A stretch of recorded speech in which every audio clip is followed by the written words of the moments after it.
le 23 mécanicien avait abandonné le Volvo de débardage jusqu'à ce qu'elle le démarre en 27 secondes dans la cour des vaincus. « Tu vas essayer aussi, petite ? On en a eu 23 ici. Ce Volvo est possédé. » La voix venait de l'autre côté de la cour, chargée d'une ironie mal dissimulée. Marina ne tourna même pas la tête, continuant d'observer le camion de débardage qui dominait le centre de la ferraille, le long de la route à Saint-Étienne-du-Bois, dans le Grand Est. Le Volvo FH5750, peint en rouge, décoloré par le soleil et la boue des chemins de terre, était là depuis 7 mois. 7 mois qui s'étaient transformés en légende locale. « Je vois que mademoiselle n'a même pas apporté d'outils », continua monsieur Gérard, le propriétaire de la cour, en s'essuyant les mains sur un chiffon sale de graisse. Les autres, au moins, apportèrent des scanners, des multimètres, toutes ces technologies. Mais si vous venez juste regarder, vous pouvez économiser votre temps. Marina finit par se retourner. Elle avait 32 ans, les cheveux attachés en une queue de cheval pratique, une combinaison bleue usée, mais propre, et dans ses yeux cette détermination tranquille que des hommes comme Gérard interprétaient toujours comme de la naïveté féminine. « Si, j'en ai apporté, » répondit-elle en désignant sa propre tête. « Ici. » Le rire de Gérard résonna dans la cour, accompagné des rires de 2 mécaniciens qui se reposaient à l'ombre d'un atelier improvisé. Marina connaissait bien ce genre d'accueil. Elle avait grandi parmi les camionneurs et les mécaniciens à Mulhouse, fille d'un chauffeur qui était mort sur la RN 83 quand elle avait 15 ans. Sa mère, Madame Lucie, travaillait comme cuisinière dans une entreprise de transport et emmenait la petite fille avec elle. C'est là, entre l'odeur de gazole et de café réchauffé, que Marina apprit que les moteurs avaient leur propre voix. Il suffisait de savoir écouter. Écoutez, sans vouloir manquer de respect, Gérard adopta un ton paternaliste qui fit serrer les dents à Marina. Mais ce camion a déjà vaincu de très bonnes personnes. Il y a Antoine, qui travaille au concessionnaire Volvo de Strasbourg. Il y a Didier, spécialiste en électronique, qui est venu de Colmar. Ils ont même fait venir un ingénieur de Joinville. Ils ont payé 3 000 € juste pour sa visite. Rien. Le camion ne démarre pas, n'émet aucun bip, aucun voyant ne s'allume sur le tableau de bord. Mort. Et le propriétaire ? Robert Martin, propriétaire de la scierie des Vosges.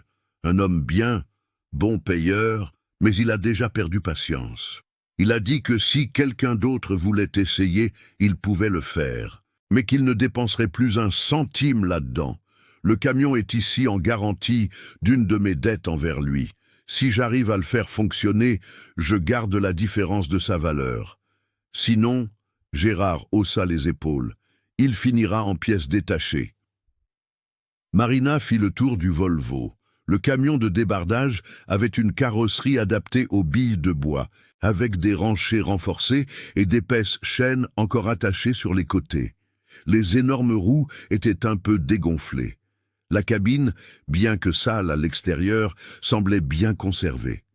Elle testa la porte du conducteur. Elle s'ouvrit. « Combien de kilomètres ?» demanda-t-elle. « 240 000. Moteur rénové il y a 50 000, selon Robert. Le camion fonctionnait parfaitement, faisant la ligne Saint-Étienne-du-Bois-Strasbourg avec des grumes.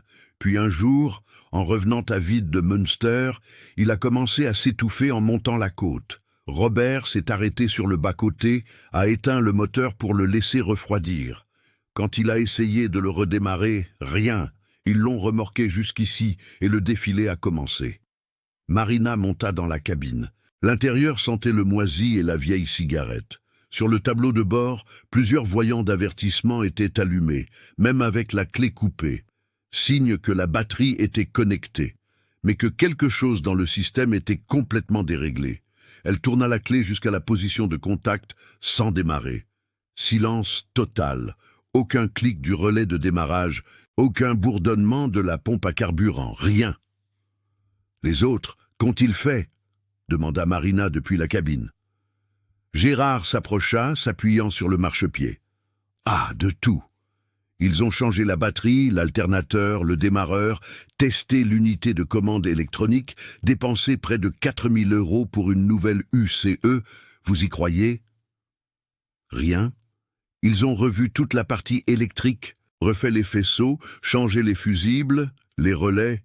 L'ingénieur en question est resté 3 jours ici avec un ordinateur portable connecté, disant qu'il y avait un problème de communication avec les modules. Il a abandonné sans vraiment expliquer. Marina descendit de la cabine et ouvrit le capot. Le moteur de 1600 cm3, 16 litres de pure ingénierie suédoise, était là comme un cœur silencieux. Trop propre.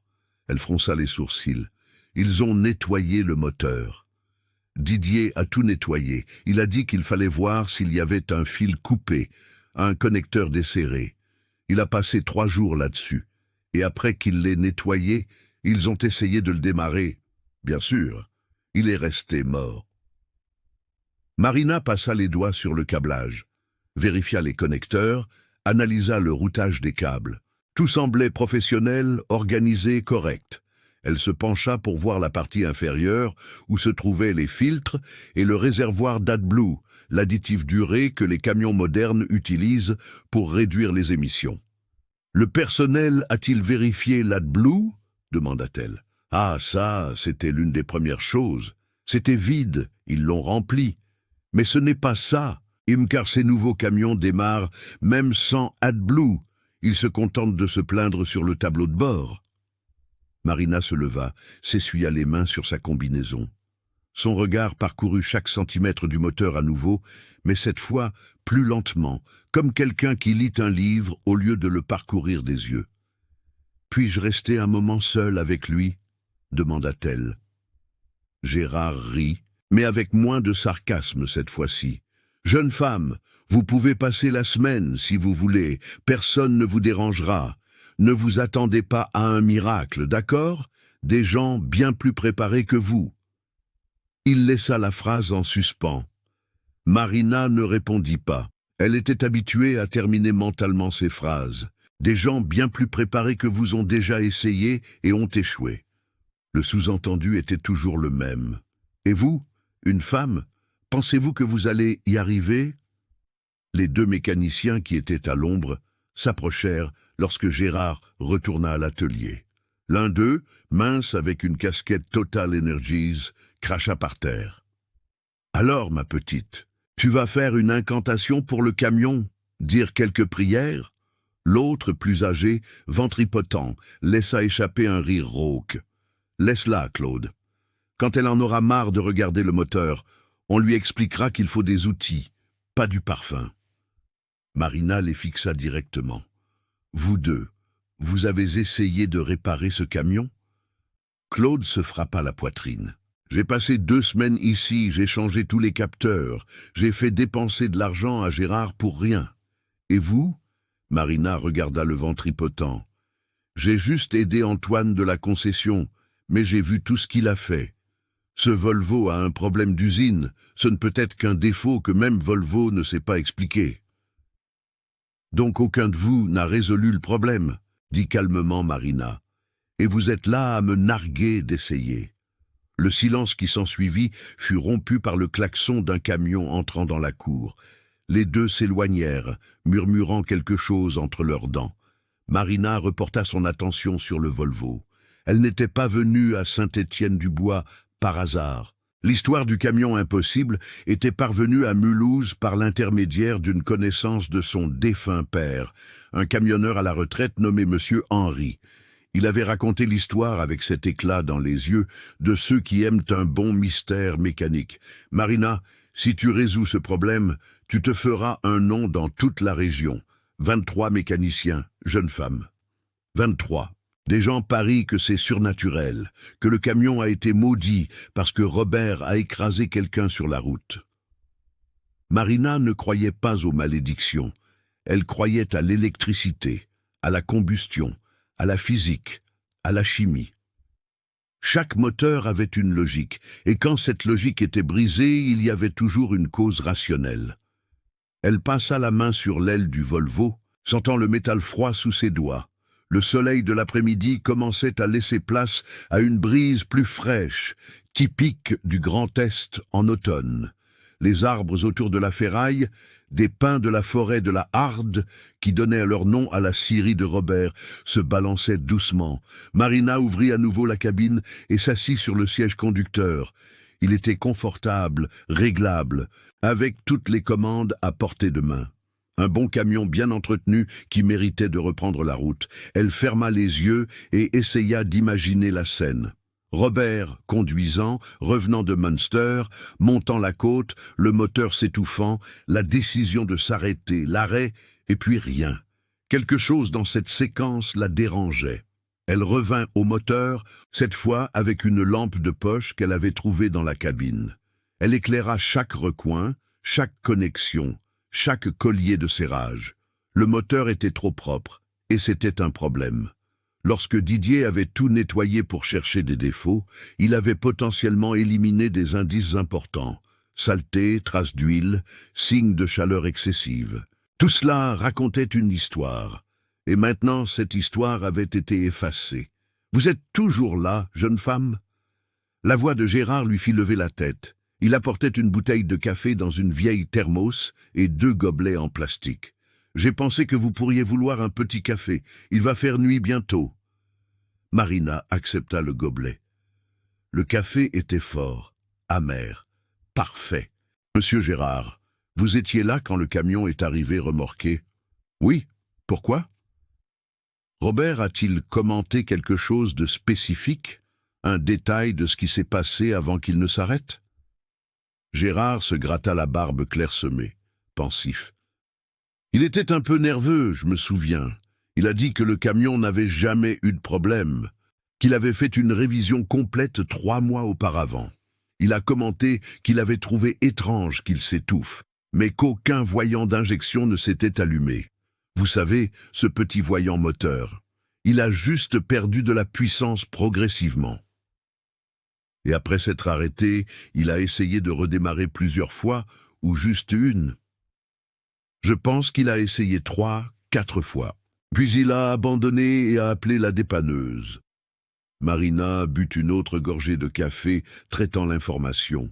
Un moteur qui s'étouffe progressivement sans allumer d'alerte d'injection, et qui ensuite ne donne aucun signe de vie lors de la tentative de démarrage. Les 23 mécaniciens s'étaient concentrés sur le « ne démarre pas ». Mais, et si le vrai problème avait commencé avant, avec le « s'étouffe ». Monsieur Gérard, quelqu'un a-t-il vérifié l'historique complet d'entretien? Par exemple, qu'est-ce qui a été fait exactement lors de cette révision il y a 3 mois? Robert a apporté des papiers, mais je ne sais pas où ils sont. Ça doit être dans le tiroir du bureau. Pourquoi? Vous pensez que ça a un rapport? Peut-être. Puis-je y jeter un œil demain? Bien sûr, jeune femme. Mais écoutez. Gérard baissa la voix, presque gentiment. Ne gardez pas trop d'espoir, d'accord? Ce camion a déjà humilié beaucoup de bonnes personnes. Il n'y a aucune honte à abandonner. Marina lui rendit le gobelet vide. Je ne suis pas venu ici pour abandonner, monsieur Gérard. Je suis venu pour comprendre. Quand elle quitta la cour, il faisait déjà sombre. Les lumières de la ville s'allumaient au loin. L'odeur de sciure des scieries voisines embaumait l'air. Marina démarra sa Savero 2012, achetée avec des économies de plusieurs années passées à travailler dans des ateliers où elle était toujours la seule femme. Tandis qu'elle rentrait à la pension où elle logeait, son esprit travaillait déjà sur les possibilités. 23 mécaniciens, 23 personnes qui avaient regardé ce moteur, testé des composants, remplacé des pièces et étaient repartis vaincus. Mais aucun d'eux n'était elle. Et s'il y avait quelque chose que Marina avait appris dans les chemins difficiles de la vie, portant le nom de son père décédé et la détermination de sa mère qui avait élevé seule une fille, c'était que la réponse se trouvait presque toujours là où personne d'autre ne cherchait. Si vous aimez les histoires de dépassement, où la compétence l'emporte sur les préjugés, abonnez-vous à la chaîne. Il y a beaucoup plus à venir, et des personnes de bon cœur comme vous méritent de suivre chaque chapitre de ce voyage. Le silence qui parle Marina se réveilla avant le lever du soleil. La pension de Madame Irène, une vieille maison au centre de Saint-Étienne-du-Bois, avait cette odeur de café filtré et de pain maison qui rendait n'importe quel endroit accueillant. Elle descendit à la cuisine et trouva la propriétaire déjà en train de préparer le petit déjeuner. « Bonjour, ma fille. Bien dormi ?»« Bonjour, Madame Irène. Oui, j'ai bien dormi. Merci. » La dame, la soixantaine, les cheveux blancs attachés en chignon, s'essuyait les mains sur son tablier brodé. « J'ai su que vous essayiez de réparer ce Volvo de la ferraille de Gérard. Toute la ville en parle déjà. » Marina soupira. « Petite ville, les nouvelles circulent vite ici, n'est-ce pas? Ah, ma fille, Saint-Étienne-du-Bois a beau avoir grandi avec les scieries, au fond, tout le monde se connaît encore. Et écoutez, je vous souhaite de réussir, voyez-vous? Il est temps que ces hommes apprennent que les femmes s'y connaissent en mécanique autant qu'eux. » Madame Irène servit une tasse de café fumant et posa sur la table des pains, de la confiture de myrtille et du fromage Münster. « Mon défunt mari était mécanicien, continua-t-elle, s'asseyant pour lui tenir compagnie. Il a travaillé 30 ans à l'atelier de Silvaco. Il est mort il y a 5 ans. Il disait toujours que les meilleurs mécaniciens n'étaient pas ceux qui avaient le plus de force, mais ceux qui avaient le plus de patience pour écouter ce que la machine disait. » Marina sourit, se souvenant de son propre père qui disait quelque chose de similaire. « C'est vrai. Un moteur parle. Il faut juste connaître sa langue. Alors, vous allez y arriver, ma fille, j'en suis convaincu. » À 7 heures du matin, Marina était déjà dans la cour de la ferraille. Gérard arriva 15 minutes plus tard, surpris de la voir si tôt. « Tiens, je pensais que vous alliez dormir plus tard. La grande ville n'est pas habituée à se lever si tôt. » « Mulhouse n'est pas si grande, monsieur Gérard. Et un mécanicien qui dort tard ne trouve pas de travail. » Il rit et ouvrit complètement le portail. « Je vais chercher les papiers d'entretien que vous avez demandés hier. C'est un désordre là-bas au bureau, mais je vais trouver. » Pendant que Gérard cherchait, Marina retourna au Volvo. Cette fois, elle avait apporté sa propre boîte à outils, modeste comparée à l'équipement que les autres mécaniciens avaient apporté. Mais chaque pièce là-dedans avait une histoire. Le tournevis Philips, qui avait appartenu à son père, le multimètre qu'elle avait acheté avec son premier salaire, le stéthoscope automobile, un outil simple mais précieux pour écouter les bruits internes du moteur. Elle commença par vérifier les bases, que n'importe quel mécanicien vérifierait, mais avec une attention redoublée aux détails que d'autres auraient pu considérer comme insignifiants. Batterie à 12, 4V, charge adéquate, câble de batterie propre, bien fixé, sans corrosion. Tous les fusibles étaient intacts, certains évidemment neufs, probablement remplacés par les mécaniciens précédents. Marina tourna la clé en première position. Les voyants du tableau de bord s'allumèrent, plusieurs d'entre eux, témoins moteur, témoins AdBlue, ABS, frein à main. Mais lorsqu'elle tourna la clé en position de contact complet, s'attendant à entendre le clic caractéristique du relais de démarrage, elle n'entendit qu'un son faible, presque imperceptible, venant de quelque part sous le tableau de bord. Elle prit le stéthoscope automobile et commença à investiguer. Elle plaça la pointe métallique à différents endroits. Relais de démarrage, centrale de fusible, connecteurs principaux. Le son était là. Un bourdonnement très faible et irrégulier, comme si quelque chose essayait de fonctionner, mais n'y parvenait pas. « Trouvé !» Gérard apparut avec un dossier marron déjà jauni sur les bords. Tout est cela. Note de la dernière révision. Rapport d'entretien des 2 dernières années. » Marina prit le dossier et commença à lire. La révision d'il y a 3 mois, effectuée au concessionnaire Volvo de Mulhouse, par coïncidence la même ville où elle habitait, comprenait le changement d'huile, des filtres, le nettoyage du système d'injection, le calibrage électronique et, là, ça y était. Mise à jour du logiciel du module de gestion moteur, version 2, 4A2, 7. Elle relut la ligne 3 fois. Monsieur Gérard, après cette révision, combien de temps le camion a-t-il roulé normalement?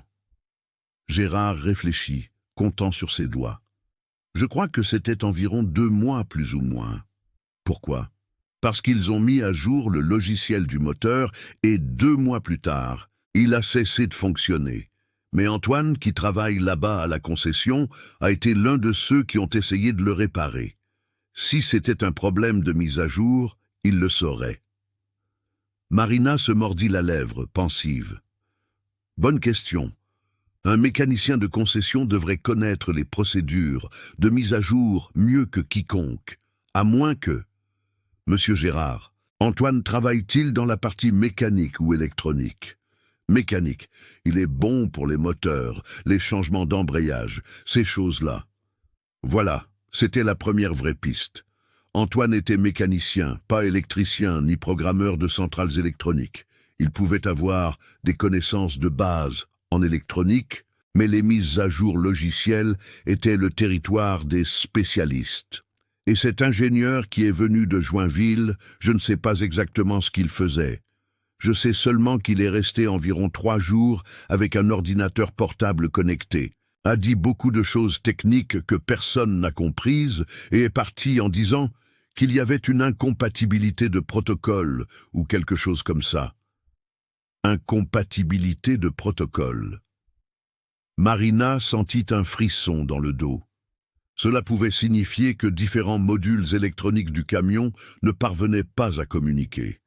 Et si la mise à jour logicielle avait causé un conflit? Elle retourna à la cabine, cette fois avec l'ordinateur portable qu'elle avait apporté. C'était un modèle ancien, mais il contenait les logiciels de diagnostic de base qu'elle avait réussi à pirater au fil des ans. Des outils coûteux que les concessionnaires utilisaient, mais que les mécaniciens indépendants pouvaient rarement se permettre. Elle connecta le câble de diagnostic au port OBD du Volvo et attendit. L'écran de l'ordinateur portable clignota, tenta d'établir la communication et échoua. Erreur. Impossible d'établir la connexion avec l'UCE. Elle réessaya, même erreur. C'était étrange, très étrange. L'UCE, ou unité de commande électronique, était le cerveau du camion. Si elle ne pouvait même pas s'y connecter, cela signifiait que soit l'unité était complètement morte, soit quelque chose bloquait la communication. Marina déconnecta le câble et vérifia les broches du connecteur OBD, propres, sans dommage. Elle testa la continuité avec le multimètre. Tout était OK. Le problème ne venait pas du connecteur physique. Elle retourna au moteur, cette fois avec une détermination différente. Si l'UCE ne communiquait pas, il fallait qu'elle découvre pourquoi. Elle localisa l'UCE elle-même, une boîte métallique montée près du moteur, protégée mais accessible. Elle était fermement fixée, les connecteurs verrouillés. Avec précaution, Marina déconnecta le connecteur principal de l'UCE, un bloc de 50 broches, certaines fines comme des cheveux. Elle examina chaque broche sous la lumière du matin qui entrait maintenant fortement dans la cour. Aucun signe de brûlure, de corrosion ou de dommage. Elle se connecta au module suivant, le BCM ou module de commande de carrosserie, puis l'ABS, puis le module de transmission un par un, vérifiant les connecteurs, cherchant des signes de dommages, de brûlure, d'infiltration d'eau, rien. À 10 heures du matin, Claude et le mécanicien ventripote, que Marina découvrit s'appeler Jean, arrivèrent pour leur service. Ils observèrent de loin, chuchotant entre eux, jusqu'à ce que Claude s'approche. « Alors, tu as déjà découvert que c'est une perte de temps ?» Marina ne leva même pas la tête, occupée à vérifier la connexion du capteur de rotation du moteur. « J'ai découvert que vous avez tous sauté des étapes de diagnostic de base. » Jean fit un pas en avant, offensé. « Comment ça? Des étapes de base? Je travaille avec des camions depuis 20 ans, jeune femme. Et en 20 ans, vous n'avez jamais appris à suivre une séquence logique de vérification, répondit Marina, le regardant finalement. Si vous aviez vérifié l'historique d'entretien avant de changer des pièces, vous auriez vu la mise à jour logicielle. Mise à jour logicielle? Claude rit. Ça n'a rien à voir. Un logiciel ne fait pas qu'un moteur ne démarre pas. Si, quand la mise à jour génère un conflit entre les modules électroniques, un camion moderne, surtout un Volvo, est pratiquement un ordinateur sur roue. Si les modules ne communiquent pas entre eux, le moteur n'essaie même pas de démarrer. Jean cracha par terre. D'accord, madame la professeure. Alors expliquez-moi, si c'est un problème de logiciel, pourquoi Antoine de la concession n'a pas résolu le problème? Pourquoi l'ingénieur n'a pas résolu? Marina se leva, s'essuyant les mains. Aucun d'entre eux n'a compris que le problème n'est pas dans la mise à jour en elle-même, mais dans quelque chose que la mise à jour a activé ou désactivé. Et vous, au lieu d'enquêter, vous avez changé des pièces physiques, essayant de résoudre un problème numérique. Le silence qui s'ensuivit fut tendu. Claude ouvrit la bouche pour répondre, mais Gérard apparut avant. « Eh les gars, venez m'aider à décharger ce camion de pièces qui est arrivé là-bas. Laissez la jeune femme travailler en paix. » Ils grommelèrent, mais partirent. Gérard resta derrière et, à voix basse, dit à Marina « Vous cherchez les ennuis, jeune femme. Ces deux-là n'aiment pas qu'on leur donne tort, surtout par une femme. » Je sais, monsieur Gérard, mais si je reste tranquille, ils continueront de me traiter comme si je ne savais rien. Je préfère qu'ils me respectent pour mes connaissances, plutôt que pour ma gentillesse. Il acquiesça, comprenant. Ton père serait fier de toi. La phrase prit Marina par surprise. Ses yeux piquèrent, mais elle cligna rapidement des paupières, écartant toute menace de larmes. Comment savez-vous pour mon père? Parce que j'ai demandé. Quand une jeune femme apparaît seule, voulant réparer un camion que 23 hommes n'ont pas réussi, je suis curieux. J'ai appelé une de mes connaissances à Mulhouse, monsieur Henry. Il m'a parlé de ton père, de la façon dont tu as appris la mécanique dans les parcs de transport, de ta mère, des gens de valeur, Marina. Des gens de valeur. Marina sentit sa poitrine se serrer. Elle n'était pas habituée à ce genre de reconnaissance. Pas ici, pas parmi des inconnus. Merci, monsieur Gérard. Maintenant, dites-moi une chose en toute sincérité. Vous croyez vraiment que vous pouvez réparer ce Volvo? Elle regarda le camion, cette machine imposante qui était devenue un symbole de défaite pour tant d'autres. Je pense que oui, mais j'aurai besoin de temps et de patience. Du temps, vous en avez. La patience? Eh bien, cela dépendra de combien Claude et Jean vont vous importuner. Marina retourna au travail. Elle passa le reste de la matinée et une partie de l'après-midi à faire des tests électriques, vérifier les tensions, mesurer les résistances, chercher toute anomalie dans les circuits. Elle trouva de petites incohérences. Un relais qui répondait plus lentement qu'il ne le devrait, un capteur avec une lecture légèrement en dehors de la plage idéale, mais rien qui n'expliqua le manque total de communication avec l'UCE. À 16 heures, frustrée mais non vaincue, elle décida de changer de stratégie. Si elle ne pouvait pas communiquer avec l'UCE numériquement, elle allait essayer de comprendre ce qui s'était passé physiquement au moment de la panne. Marina prit le téléphone et appela le concessionnaire Volvo de Mulhouse. Elle connaissait quelques personnes là-bas, de l'époque où elle travaillait dans un atelier voisin. « Allô, Volvo Mulhouse. Bonjour. Bonjour, puis-je parler au service d'entretien? C'est au sujet d'une mise à jour logicielle qu'ils ont faite sur un FH16 immatriculé. » Elle lut l'immatriculation sur le document. « Un instant, s'il vous plaît. » Après quelques minutes, une voix masculine répondit. « Paul Henry, mise à jour logicielle. Oui? Bonjour Paul, tout va bien? Je m'appelle Marina, je suis mécanicienne à Mulhouse. J'ai une situation ici à Saint-Étienne-du-Bois. Vous avez fait une mise à jour logicielle sur un FH16 immatriculé X-Ibius Z234 il y a environ 3 mois. Vous l'avez mis à jour de la version 2. 4 à 2. 7. Ce camion présente un problème de communication avec l'UCE. Savez-vous si cette version a fait l'objet d'un rappel, d'un problème connu? Il y eut une pause. FH16. Laissez-moi vérifier ici dans le système. Immatriculation X, Ibius, Z234. Ah, oui, c'est ici. Mise à jour effectuée le 15 janvier. Attendez, je vais vérifier s'il y a une notification technique concernant la version 2. 7. Marina attendit, le cœur battant. Ça pourrait être ça. Il pourrait être que la mise à jour est un bug connu qui causait exactement le problème qu'elle rencontrait. Marina, je vois ici que la version 2.7 a bien eu un problème signalé. Mais ce n'est pas ce que vous décrivez. C'était un problème de consommation accrue d'AdBlue déjà corrigé dans la version 2.8. Mais communication avec l'UCE, il n'y a rien d'enregistré à ce sujet. Le cœur de Marina ralentit, mais elle n'abandonna pas. Et si je voulais faire un downgrade, revenir à la version 2.4, est-ce possible? Techniquement oui, mais ce n'est pas recommandé. La 2.7 a corrigé plusieurs problèmes d'émission et de performance. S'il y a un problème de communication, il est plus probable que ce soit du matériel, pas du logiciel. Avez-vous déjà vérifié les connecteurs, l'UCE elle-même? Tout est OK physiquement.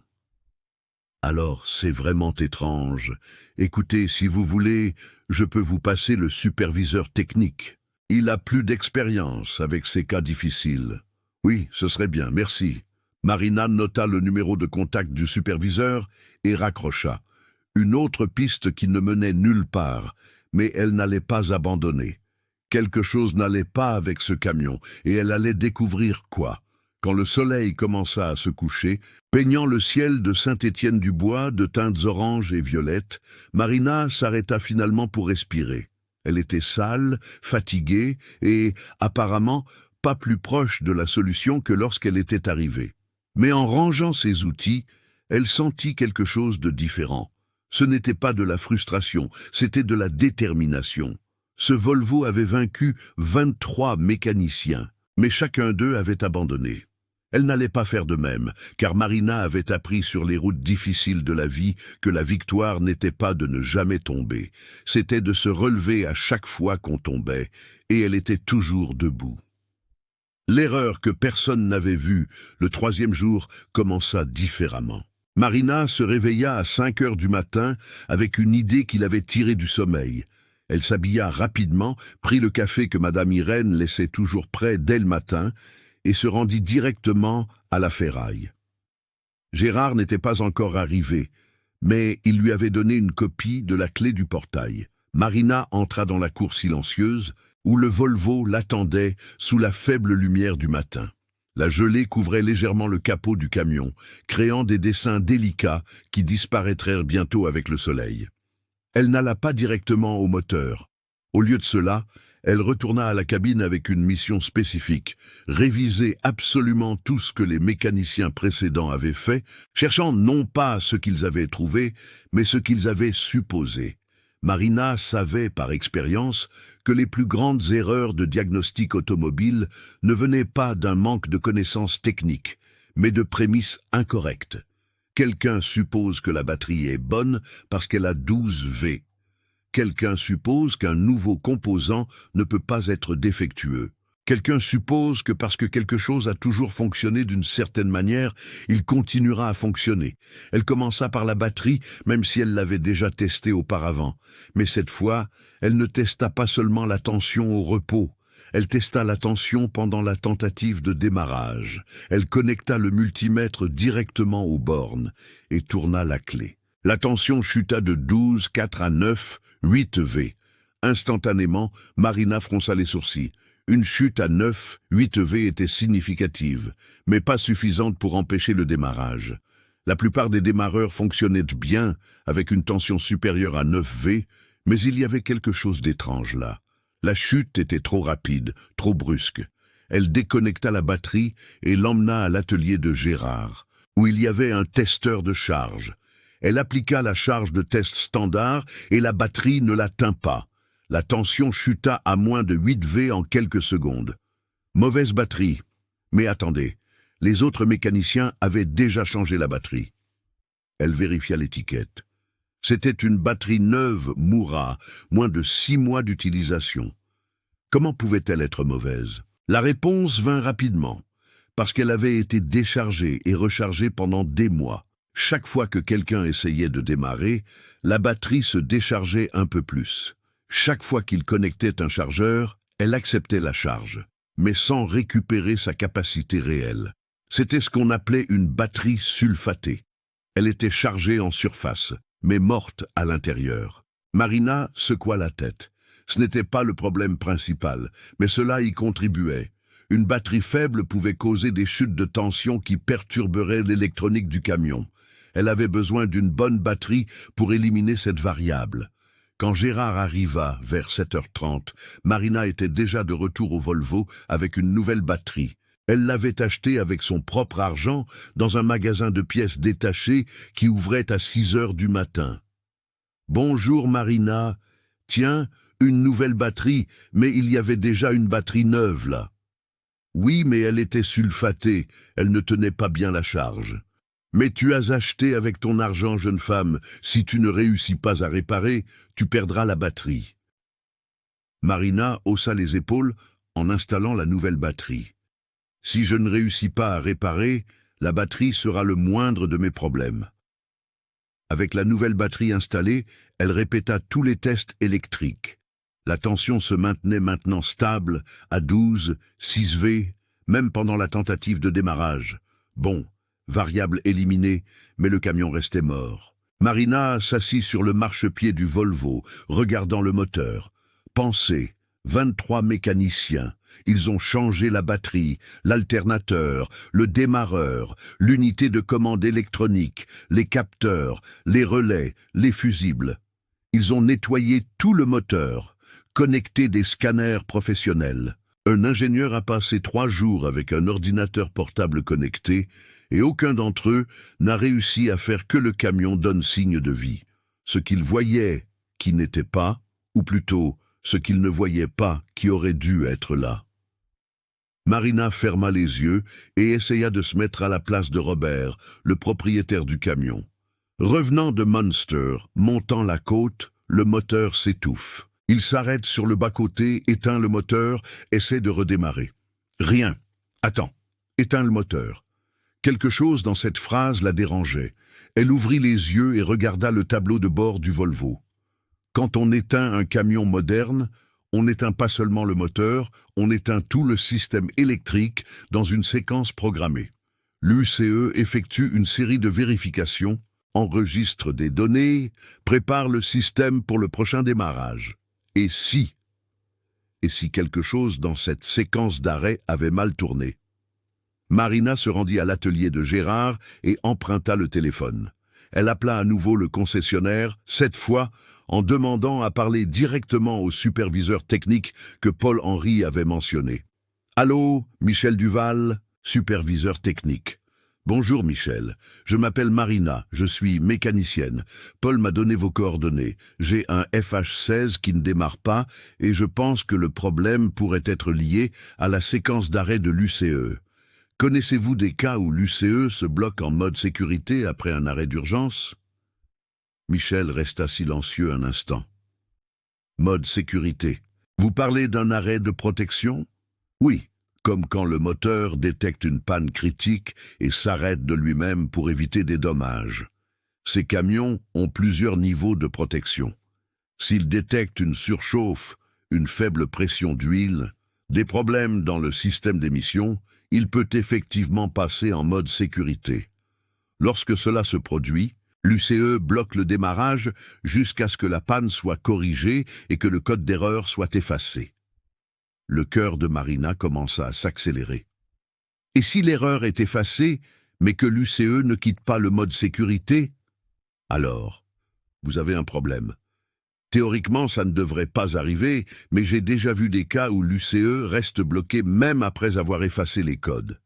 Dans ces cas, il faut faire un reset complet de l'UCE, parfois même la reprogrammer. Comment fait-on ce reset complet? Il y a une procédure spécifique. Ce n'est pas juste déconnecter la batterie, ce que la plupart font. Vous devez déconnecter la batterie, connecter les câbles positifs et négatifs entre eux, pour décharger complètement les condensateurs de l'UCE, attendre au moins 15 minutes, puis tout reconnecter dans la séquence correcte. Et il faut le faire avec la clé dans la bonne position également. Marina notait frénétiquement. Position correcte de la clé? Coupée mais non retirée. Elle doit être en première position. Si vous retirez la clé, certains modules ne se réinitialisent pas correctement. Et après avoir reconnecté, comment sait-on si cela a fonctionné? L'UCE fera un autotest lorsque vous tournerez la clé. Si tout s'est bien passé, les voyants du tableau de bord s'allumeront dans une séquence spécifique. Tous ensemble d'abord, puis ils s'éteindront un par un et seule la lumière de pression d'huile restera allumée jusqu'à ce que le moteur démarre. Si la séquence ne se produit pas, le reset n'a pas fonctionné. Marina remercia et raccrocha. Ça pouvait être ça. Ça pouvait très bien être ça. Elle courut vers le Volvo. Claude et Jean étaient arrivés et prenaient de leur café, l'observant avec ce mélange de curiosité et de dédain. « Eh bien, tu n'as toujours pas abandonné » cria Jean. Marina ne répondit même pas. Elle alla directement à la batterie. Elle déconnecta d'abord le négatif, puis le positif. Elle prit un morceau de câble et connecta les deux bornes de la batterie entre elles, formant un court-circuit intentionnel qui déchargerait complètement les condensateurs de tous les modules électroniques du camion. Pendant qu'elle attendait les 15 minutes, elle revit tout ce qu'elle savait. Si la théorie était correcte, quand Robert s'est arrêté sur la côte et que le moteur s'est étouffé, et probablement un capteur a détecté une condition anormale, peut-être une température très élevée du système d'émission ou une chute momentanée de pression d'huile dans la montée raide. L'UCE est passé en mode protection et a coupé le moteur.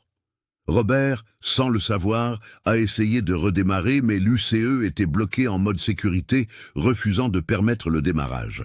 Quand le camion est arrivé à la ferraille et que les mécaniciens ont commencé à travailler, ils ont vu tous les symptômes. Pas de communication avec l'UCE, démarreur qui ne s'active pas, tableau de bord mort, et ont supposé que c'était un problème de composants physiques. Ils ont changé des pièces, nettoyé des connexions, remplacé des modules, mais personne n'a pensé à faire un reset complet de l'UCE, parce qu'après tout, pourquoi réinitialiser quelque chose avec lequel on ne peut même pas communiquer? Les 15 minutes passèrent lentement. Marina regarda sa montre. Il restait 2 minutes. Claude s'approcha. « Qu'est-ce que tu fais avec ces câbles-là ?»« Reset de l'UCE. » Il rit, incrédule. « Jeune femme, s'il suffisait de réinitialiser, Antoine l'aurait fait. Il travaille à la concession, il connaît toutes ses astuces. Il connaît l'astuce de déconnecter la batterie pendant 5 minutes, mais ce reset a besoin de 15 minutes avec les câbles en court-circuit pour décharger les condensateurs. Condensateurs? Jean s'approcha également. Quel condensateur? Tous les modules électroniques ont des condensateurs internes qui maintiennent la mémoire volatile. Si vous déconnectez seulement la batterie, il conserve la charge assez longtemps pour que l'UCE ne se réinitialise pas complètement. C'est pourquoi il faut court-circuiter les câbles pour forcer la décharge. Les deux se regardèrent. Marina vit dans leur regard la première étincelle de respect sincère, ou peut-être était-ce juste de la curiosité pour voir si elle avait raison. Quand le temps fut écoulé, Marina retira le câble de court-circuit et reconnecta soigneusement la batterie. D'abord le positif, puis le négatif. Elle monta dans la cabine et tourna la clé en première position, sans démarrer. Elle attendit. Le tableau de bord du Volvo alluma toutes les lumières simultanément. Marina retint sa respiration, puis, une à une, les lumières commencèrent à s'éteindre. Témoin moteur s'éteignit, AdBlue s'éteignit, ABS s'éteignit, batterie s'éteignit. Il ne resta que le voyant de pression d'huile, exactement comme Michel l'avait décrit. Tremblant légèrement, Marina tourna la clé en position de démarrage.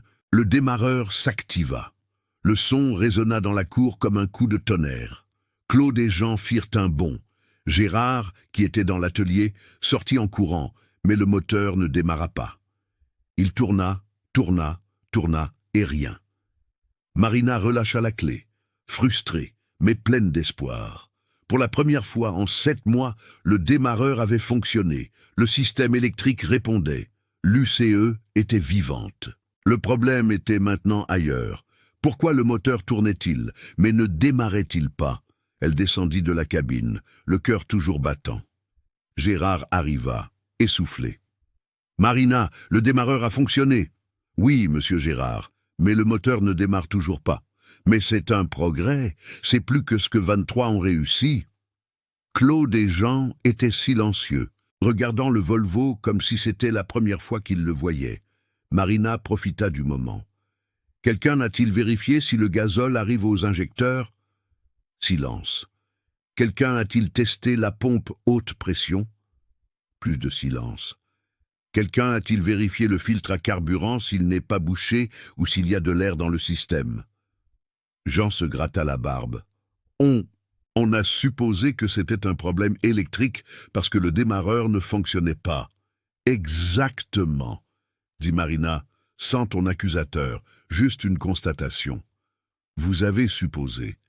Et quand vous supposez, vous arrêtez d'enquêter. Elle ouvrit à nouveau le capot et localisa le filtre à carburant. C'était un ensemble double avec un filtre primaire et un secondaire. Elle déconnecta le tuyau de sortie du filtre secondaire et demanda à Gérard « Pouvez-vous tourner la clé juste pour activer le démarreur? Pas besoin de maintenir, juste un coup. » Gérard monta dans la cabine et fit comme demandé. Le démarreur tourna et du filtre à carburant sortit un faible jet de gazole mélangé à de la mousse, de l'air dans le système. Marina sourit. C'était quelque chose de si basique, de si fondamental, que personne n'avait vérifié parce que tout le monde était concentré sur le problème électrique. « Monsieur Gérard, pouvez-vous me trouver une pompe d'amorçage manuelle?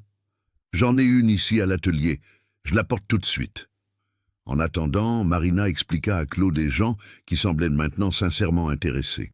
Quand un système d'injection diesel moderne reste trop longtemps à l'arrêt, surtout si quelqu'un touche au filtre ou aux conduites de carburant, de l'air peut y pénétrer. Cet air crée des bulles qui empêchent le gazole d'arriver avec une pression suffisante aux injecteurs.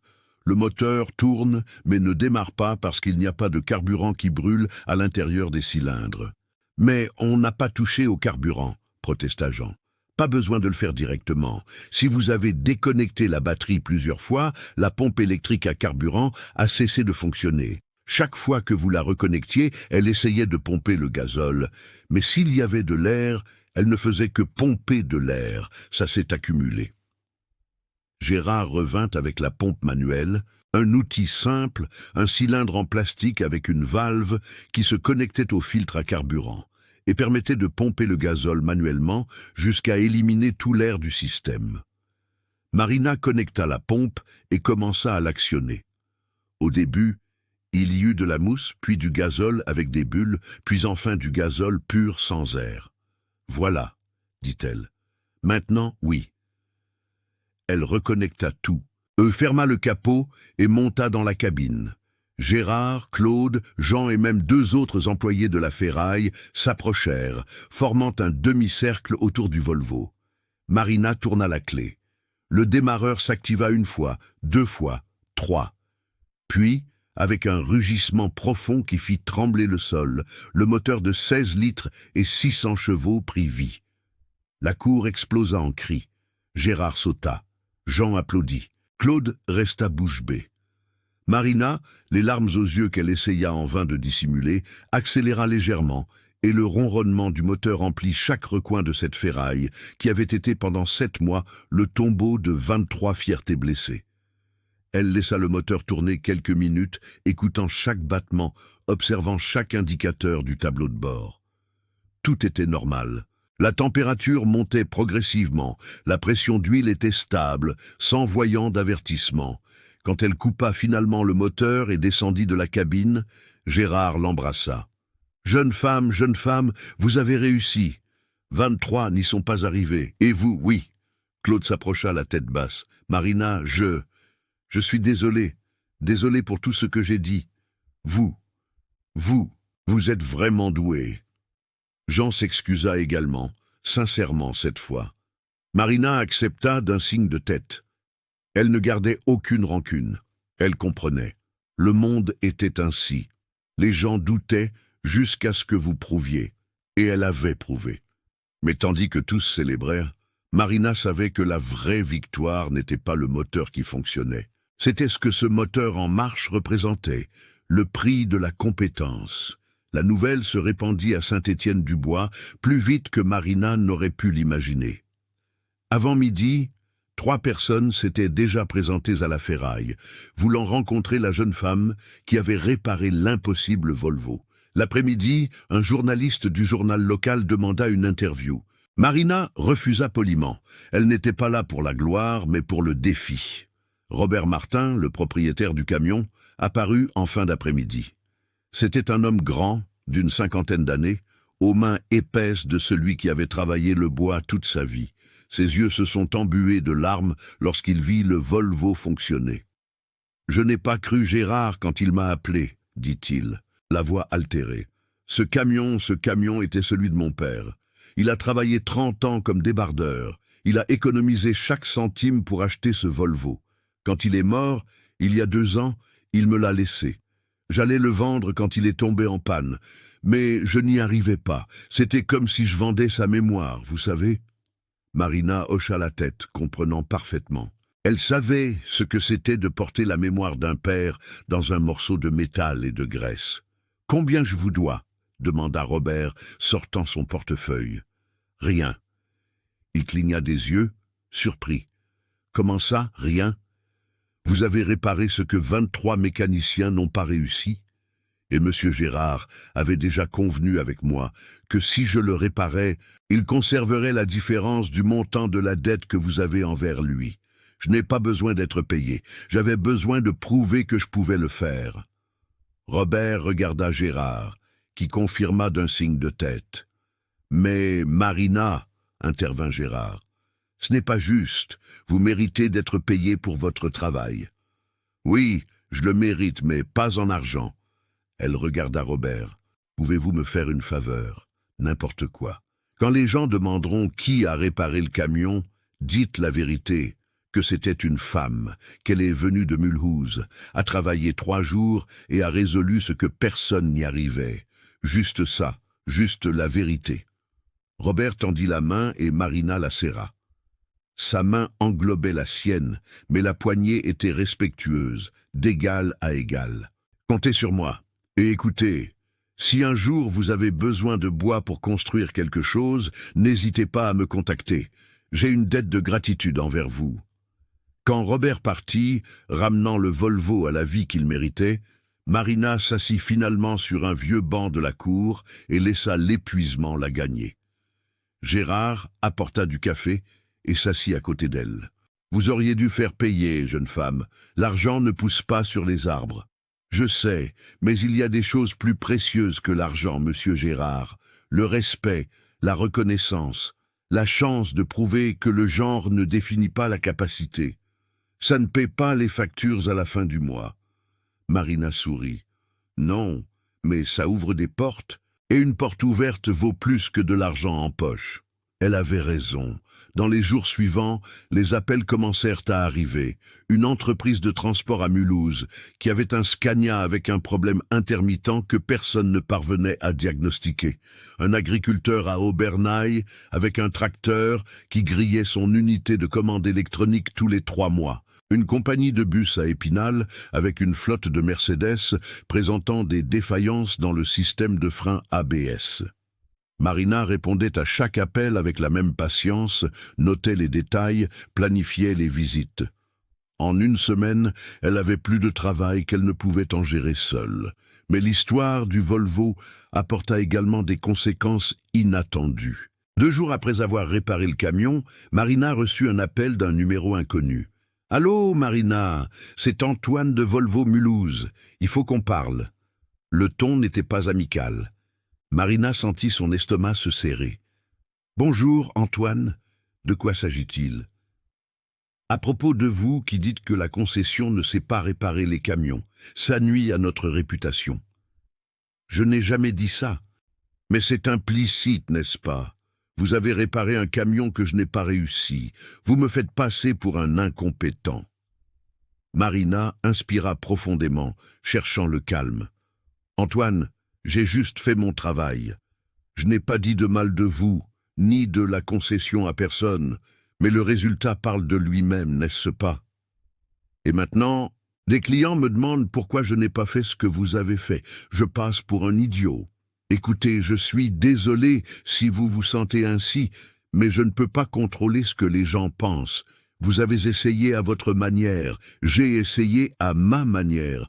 Ça a marché pour moi cette fois-ci. Cette fois-ci, il répéta, la voix aigre. Tu te prends pour qui? Parce que tu as réparé un camion.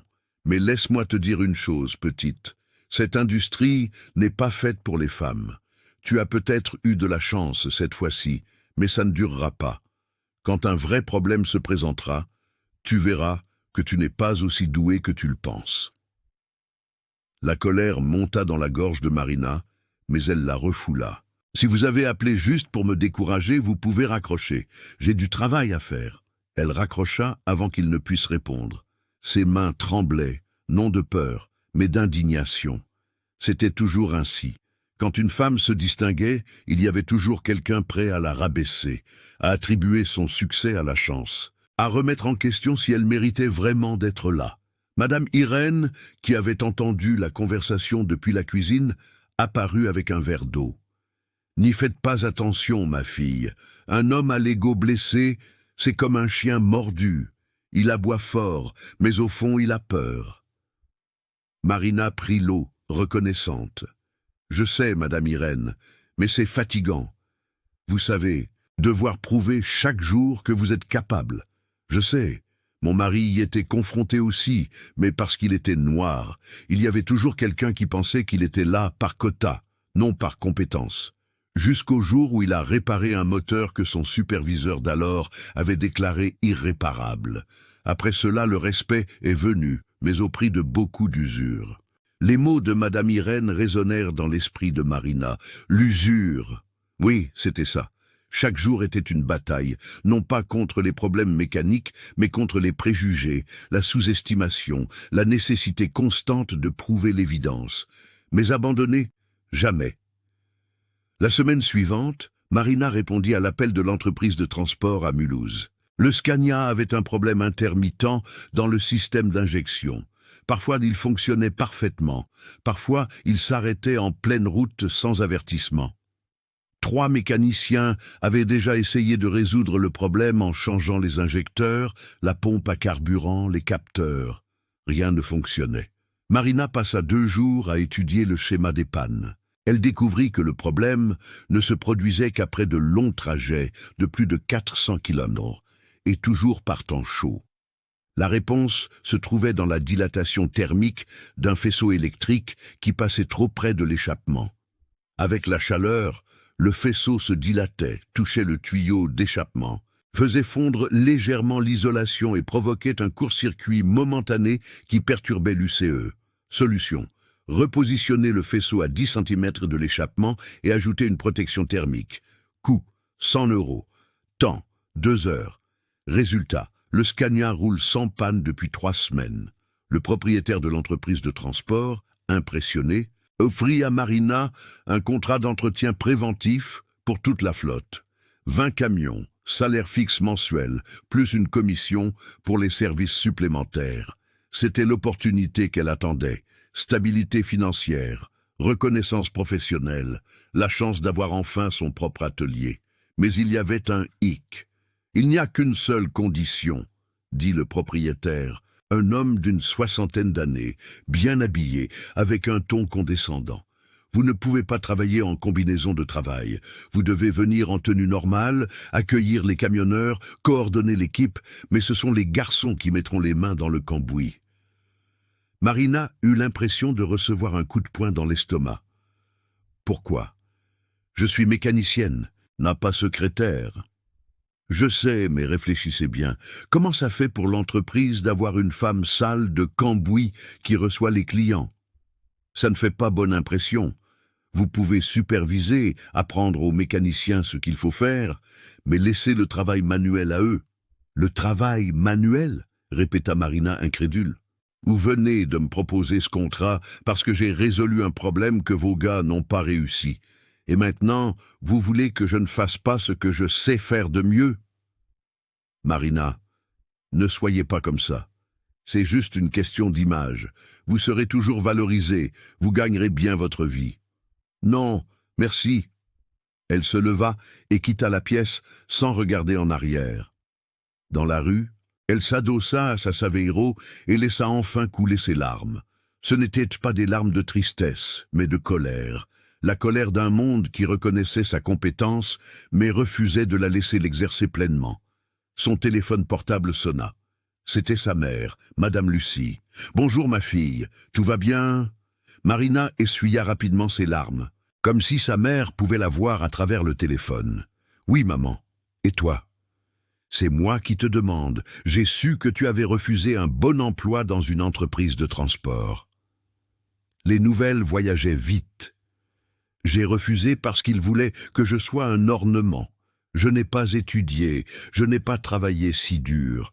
Je n'ai pas autant prouvé pour maintenant donner des ordres aux autres de faire ce que je sais faire de mieux. » Madame Lucie resta silencieuse un instant.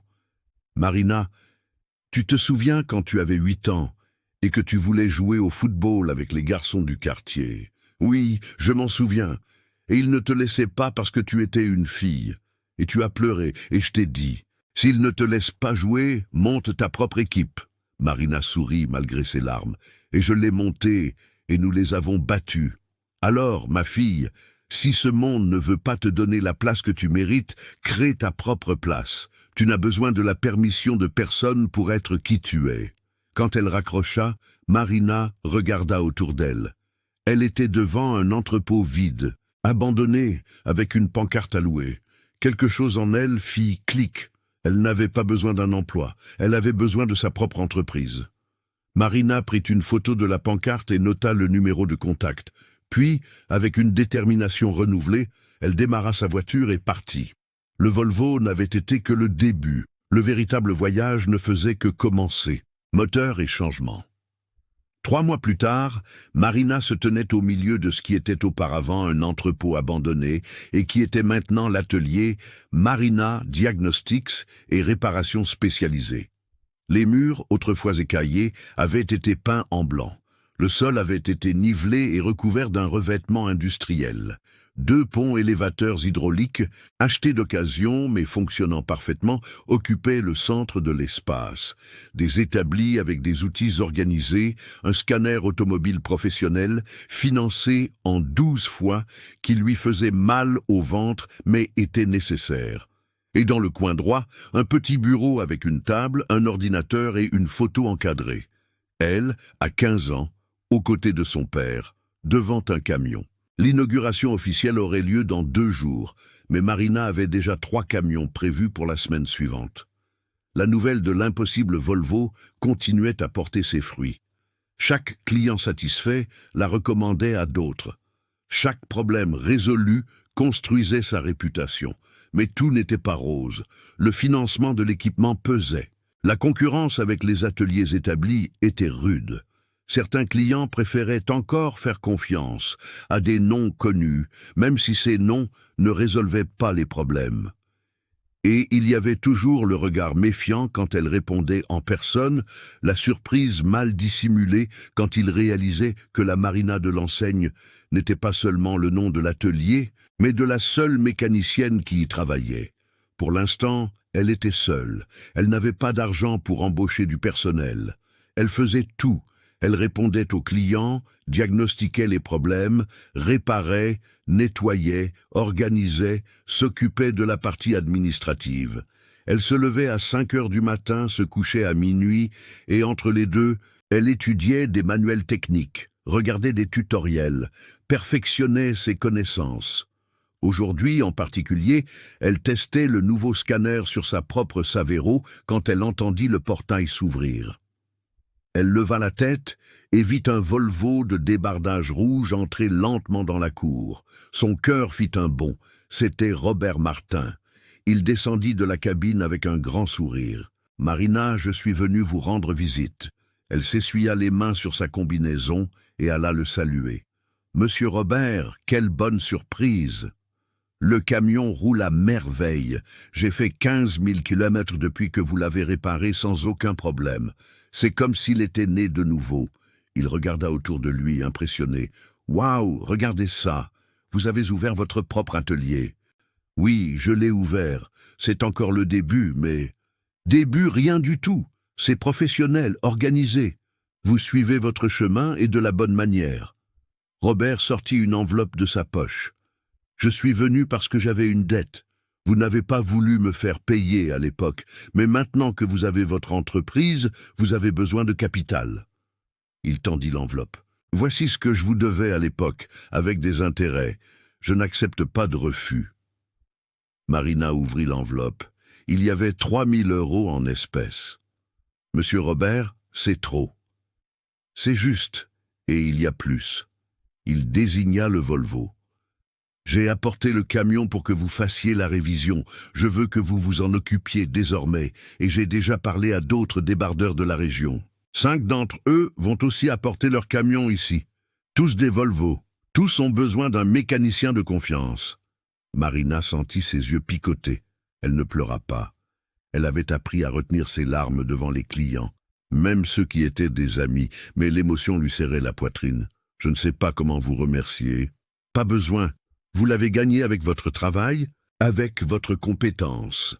Maintenant, dites-moi, avez-vous de la place dans votre emploi du temps pour faire la révision cette semaine? Oui, bien sûr. Vous pouvez laisser le camion ici. Je le terminerai en 2 jours. Après le départ de Robert, Marina s'assit au bureau et regarda les 3000 €. Cet argent résolvait les problèmes immédiats. Il payait 2 mensualités du scanner. Le loyer de l'entrepôt pour 3 mois supplémentaires garantissait la tranquillité d'esprit. Mais plus important que l'argent était ce qu'il représentait, la validation, la reconnaissance, la preuve que la compétence finit par vaincre les préjugés. 2 jours plus tard, le matin de l'inauguration officielle, Marina arriva à l'entrepôt et trouva une surprise. Madame Irène était là, avec Monsieur Gérard, Madame Lucie, sa mère, qui était venue en bus de Mulhouse, et une vingtaine d'autres personnes, camionneurs, petits entrepreneurs, propriétaires d'entreprises de transport, même quelques habitants du quartier. « Maman, Madame Irène, qu'est-ce que vous faites ici ?» Madame Lucie embrassa sa fille. « Tu crois que j'allais manquer l'inauguration de l'atelier de ma fille? Et regarde combien de personnes sont venues te soutenir. » Monsieur Gérard s'approcha avec une plaque d'inauguration improvisée. « Nous voulions vous rendre hommage, Marina. Vous n'avez pas seulement réparé un camion, vous avez montré à beaucoup de monde, y compris à moi, que les préjugés sont l'apanage des ignorants. J'avais mes doutes quand vous êtes arrivé à la ferraille.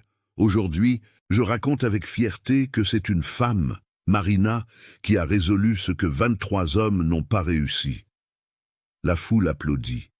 Marina essaya de parler, mais les mots ne venaient pas. Elle réussit, finalement. « J'ai juste fait ce que j'ai appris à faire.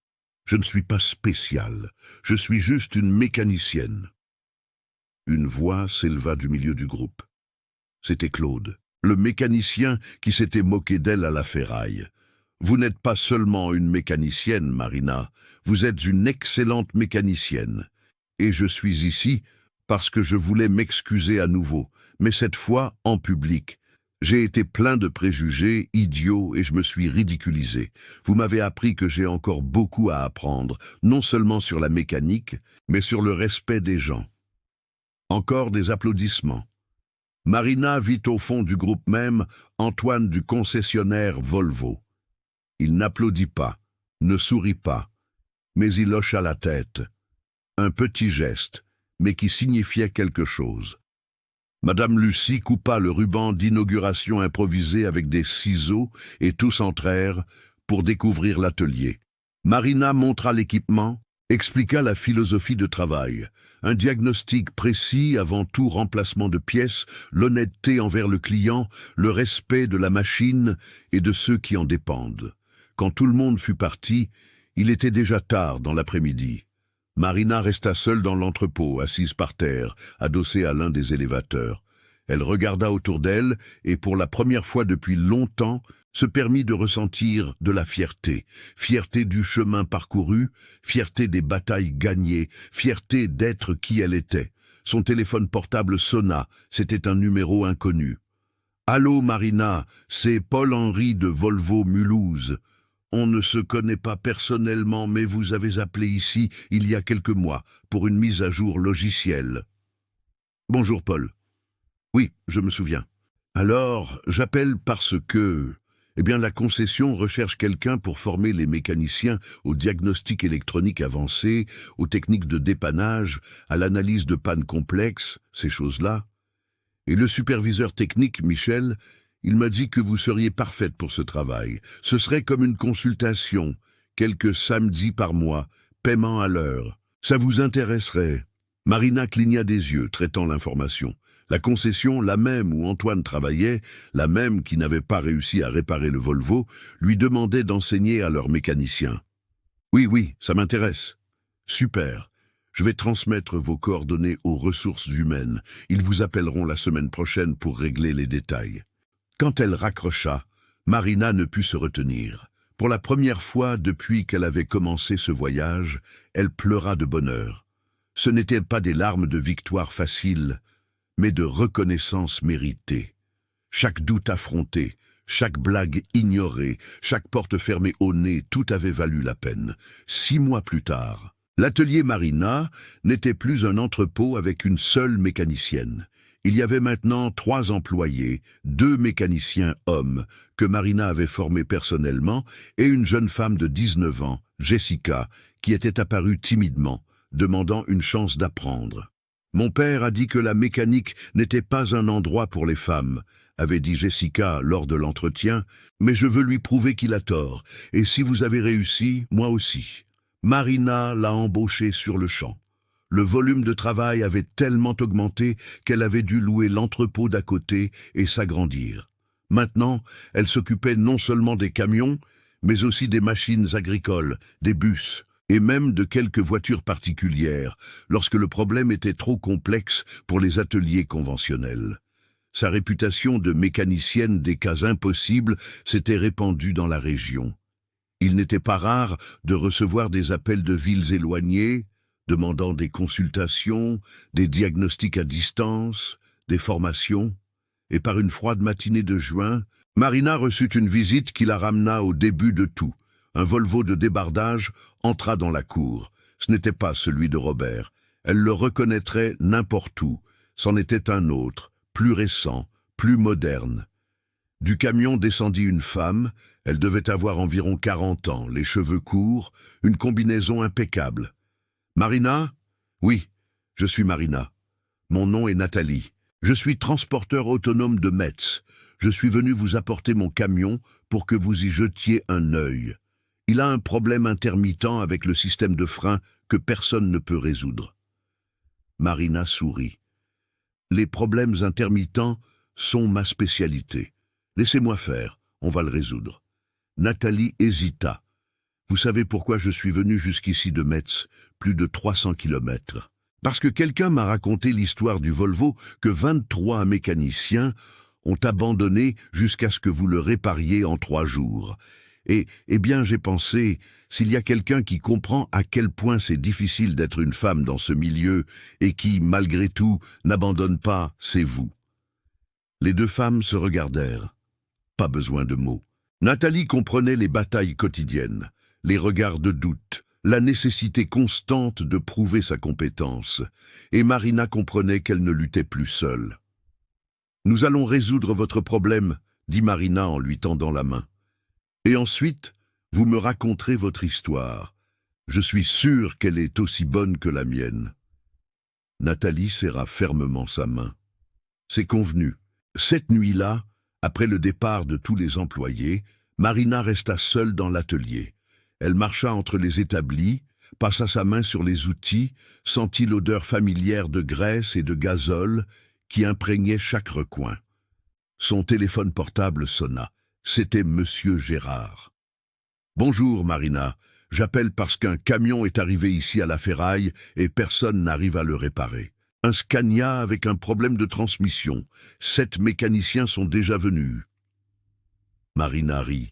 « Laissez-moi deviner. Vous voulez que j'y jette un œil ?